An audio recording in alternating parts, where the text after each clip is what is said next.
So this week I was excited to get behind the wheel of one of Toyota's latest all-new offerings on the market, the 2024 Toyota Land Cruiser here in the premium package format. Now this comes after about a 3 to 4 year hiatus of not being able to purchase a Land Cruiser here in the United States, despite it remaining available globally in other markets around the world. And with its return to here in the US, it comes in a smaller format versus that of the previous generation, replacing the naturally aspirated V8 that was found in the Land Cruiser before with a turbocharged 4-cylinder with a hybrid component, which actually, believe it or not, is quite impressive in its performance and what it has to offer here inside of this vehicle. Now, over my last week with the Land Cruiser, I've actually had many aspects that I've thoroughly enjoyed about this vehicle, from the physical size, the overall driving dynamics, the four-wheel drive system, and the capability that it has to offer with the center and rear locking differentials, the sway bar disconnect, etc.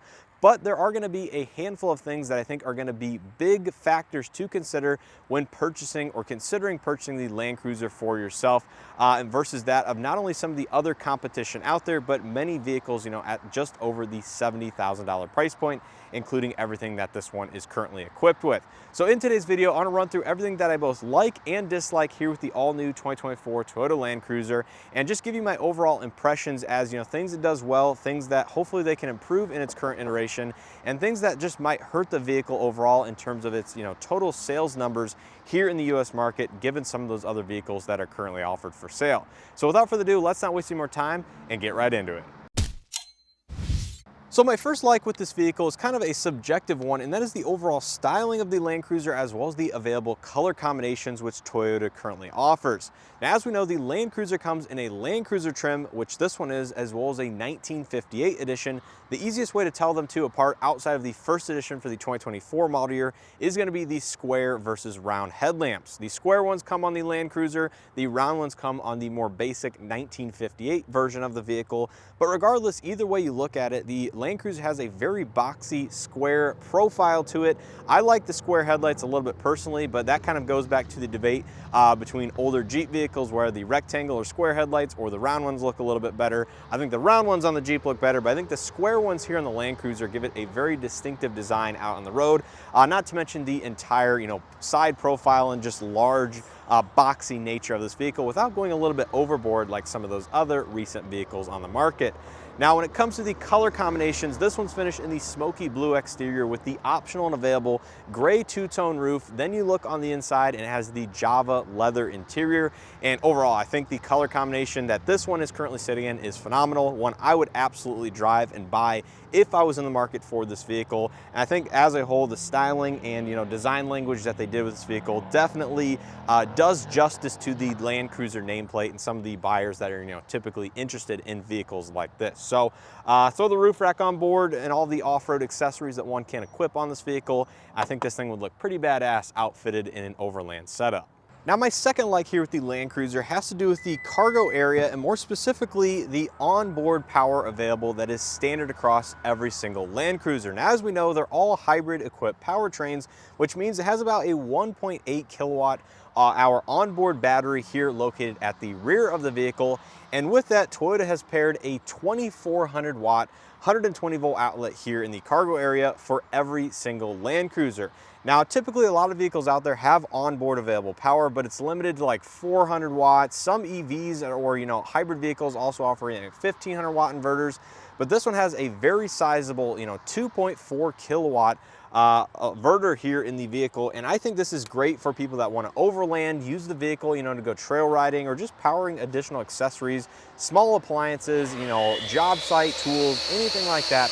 This vehicle can handle quite a bit of power and load on it. So I just think onboard power is one of the things that manufacturers really need to consider and focus on, and putting in their vehicles, especially if they have high voltage battery systems and can, use the available power on board to export it and power additional items inside. Now, my third like with the Land Cruiser actually has to do with its driving dynamics and on-road manners. Now, one might not assume that a large body-on-frame SUV such as this one that is targeted to go off-road can actually behave and drive fairly well on-road, but that is exactly what the Land Cruiser was able to accomplish. I was extremely satisfied with its comfort. It has a fairly soft suspension, which is kind of to be expected, so it does have a little bit of body lean, a little bit of sway, a little bit of nosedive and pickup depending on deceleration or acceleration. But steering input was very reasonable, very respectable. On-road manners were not that much different versus other large kind of unibody vehicles out there.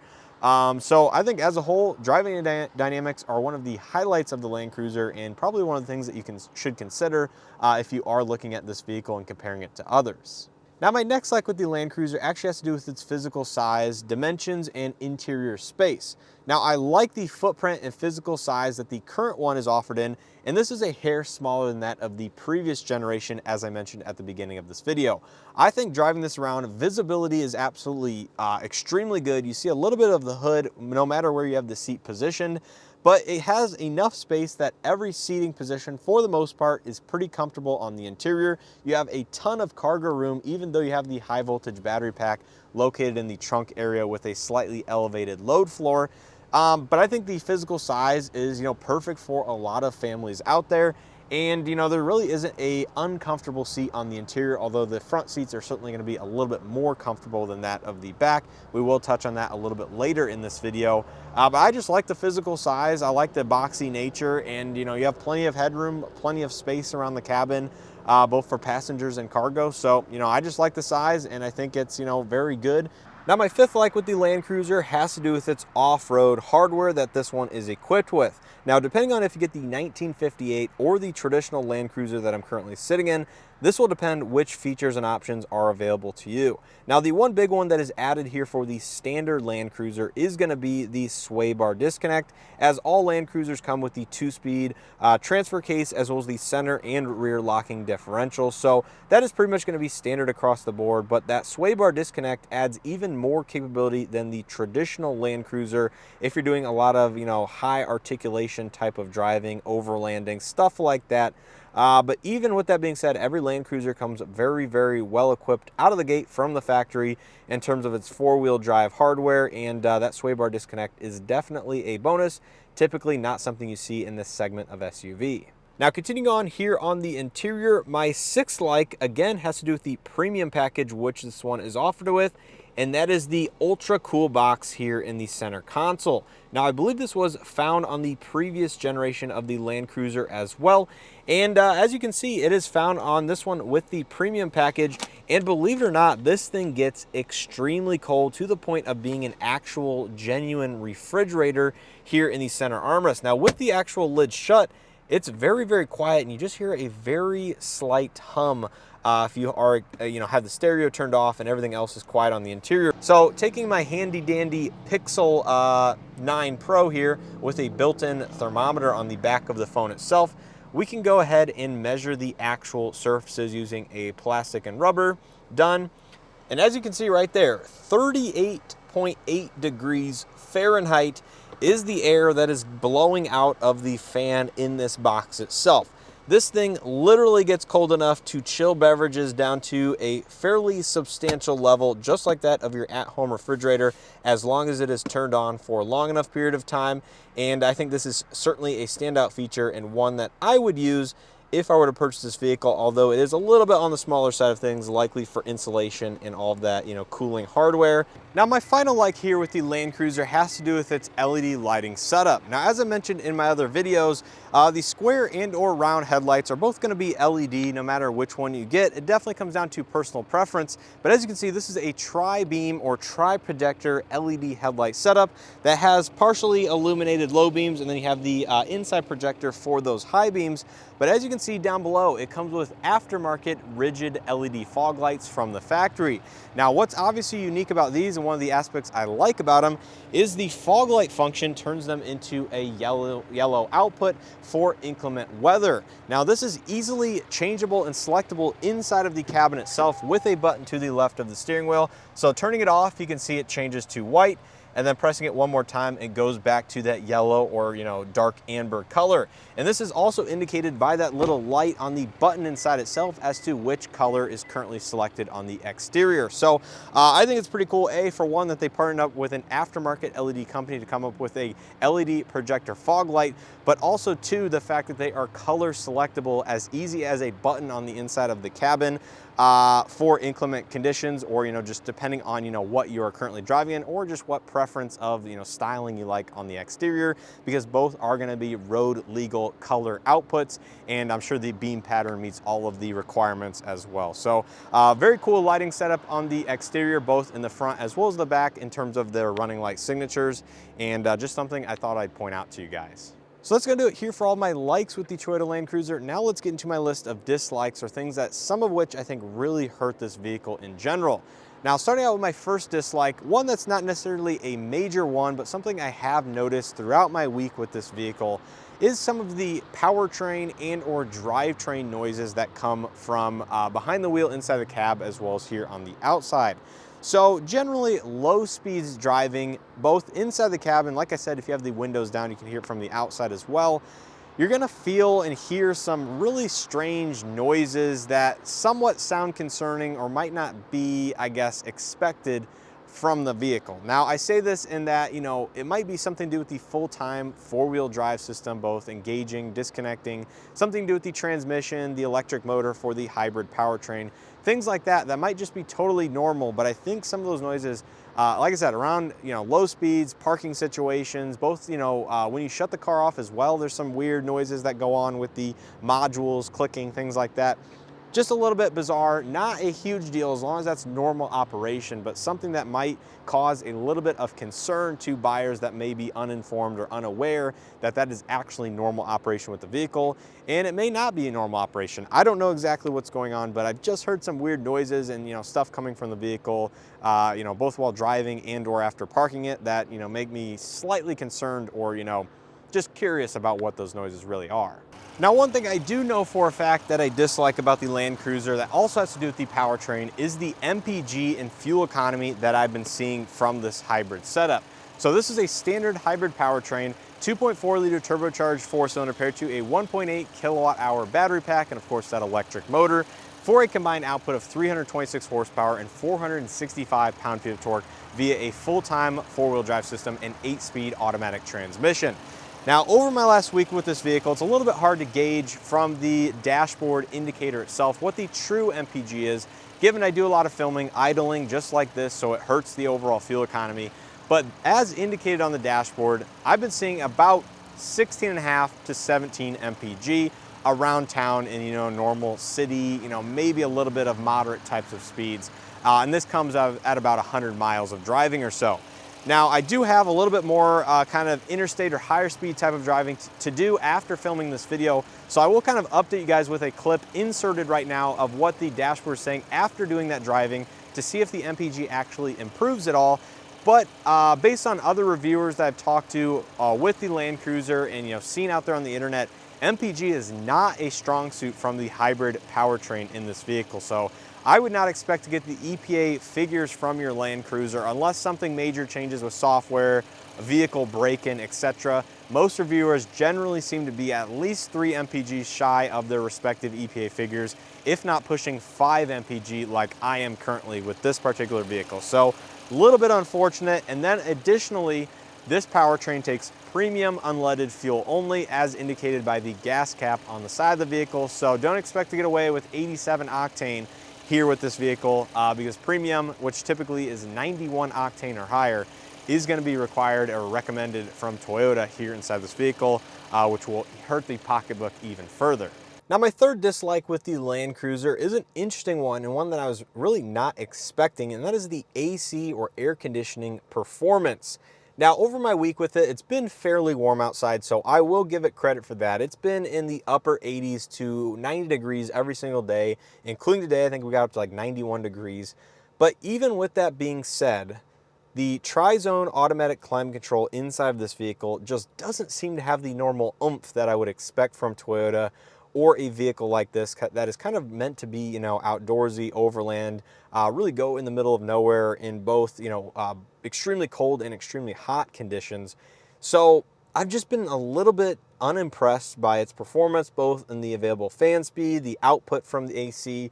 Turning the temperature all the way down does help the system, because obviously it's pushing out colder air, but it really just doesn't, cool down extremely quickly after sitting outside. And yes, it is warm outside, I will give it that, but I would just expect a little bit better performance.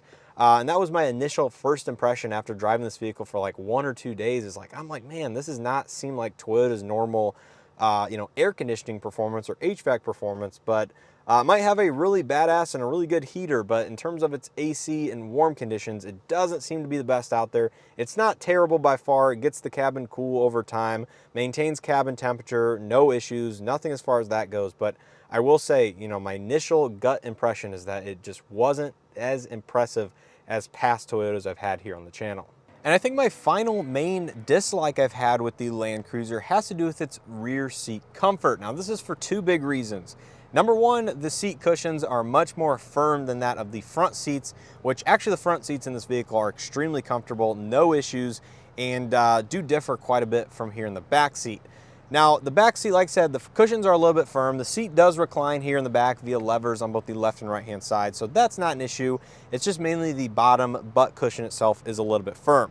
Now, my second reason for this dislike is going to be because the seat cushion and the overall floor height, as you can see here, my knees actually stick up a little bit higher than I would, want in terms of ideal comfort levels. So the seat bottom itself is just a little bit low, doesn't have a lot of thigh support, if you will, and then you can't really tuck your feet all that much under the actual front seats themselves, because that's my driving position. I can get them out fully, but overall it's just a little bit awkward in terms of the seating position back here, if you will. And then you throw in the slightly firm seat bottom, and it doesn't seem like it on camera, but once you sit on it, there's just, kind of a little less give than one would assume. But I think rear seat comfort, not ideal, not the worst case. You have plenty of headroom. The relaxation with the recline's fine. You have plenty of leg room, and foot space isn't all that bad. I think it just boils down to the floor of the vehicle being a little bit higher and the seat bottom being a little bit closer to that floor. It just doesn't give you that, leg support that I would personally like. And then there's no heated or ventilated rear seats in a $72,000 SUV as this one, which a little bit of a bummer, not necessarily a deal breaker, but something that people might be looking for or expecting at a given price point. So I think that's pretty much going to do it here for my list of likes and dislikes with the all-new 2024 Toyota Land Cruiser, again with the premium package, and pretty much everything that you can equip on this particular vehicle. Now, as you can see, I have a lot of positive, a lot of likes with this vehicle, but the dislikes when it comes to MPG, some of the comfort on the rear seat, and everything like that certainly do hurt my overall impressions and whether or not I may recommend this vehicle. Now, the other one I wanted to bring up here that's not a dislike, but just something to consider when looking at this vehicle, is that you can get a very similarly equipped, even more so equipped in some cases, Lexus GX 550 with the premium or plus package for about $71,000 to $72,000 as well, depending on how you equip that vehicle. Now, that vehicle will have a lot of the same equipment, a lot of the same off-road capability and gear, minus one or two small things. I'm not sure that vehicle actually has the sway bar disconnect, but regardless, it'll still have a 2-speed transfer case, locking differentials, and obviously I have the Lexus nameplate with some of the luxury amenities, service center attributes that just come with the Lexus nameplate over that of the Toyota nameplate. So I think for the given fact that these two vehicles are basically the exact same price point, it kind of makes the Land Cruiser a little less valuable, and that vehicle also comes with the 3rd row seating versus this one that is limited to 2 rows, so that is something to consider, both a pro and a con, depending on how you look at it. But I think either way you look at it, the Land Cruiser ultimately just falls in line with kind of being a niche vehicle out there, and it might ultimately hurt whether or not they sell that many vehicles or units of the Land Cruiser here in the United States. I think it's styled extremely well. I think its feature set is awesome, including the locking differentials and that sway bar disconnect. I think the big thing that stands out to me is the MPG versus the EPA figures that this vehicle is rated at. I mean, getting upper teens is okay given the performance, but it is a 4-cylinder hybrid at the end of the day. So that should be substantially better than that of the turbocharged V6, which is found in the Lexus GX as well as standard. And I think these are just all attributes that you kind of have to run through in your mind as to whether or not you want to sacrifice any of these things or just accept, some of these drawbacks or downsides of the Land Cruiser. versus some of the other vehicles that are currently offered on the market. So like I said, I think that's pretty much gonna do it here for my list of likes and dislikes. I wanna give a huge thanks to Toyota for sending this vehicle out for me to test and review over the last week or so. Absolutely love it. Like I said, a lot of highlights, but certainly a couple drawbacks. Let me know your comments and feedback down in the comment section below as to whether or not you would consider purchasing one of these vehicles for either the upper to low $60,000 price point for a 1958, or around that, close to $70,000 price point, depending on how you equip it here for the standard regular Land Cruiser trim level with or without the premium package. And generally just give me your overall thoughts on this particular vehicle. And of course, we do have the upcoming all-new 2025 Toyota 4Runner that will be hitting markets here, I think sometime early next year, Q1, Q2, at dealerships, which will ultimately somewhat loosely compete with this vehicle as well, given it is based on the same overall platform architecture, and I think has a lot of the same powertrain and drivetrain. Now, let me know what you guys think of the Land Cruiser down in the comment section below. Do you think it's a good value, interesting product within the lineup? Do you own one of the older generation Land Cruisers or are interested in purchasing this new one? Very interested to hear that. But anyways, as always, I appreciate you guys watching and supporting the channel, and hope to see you guys in the next one.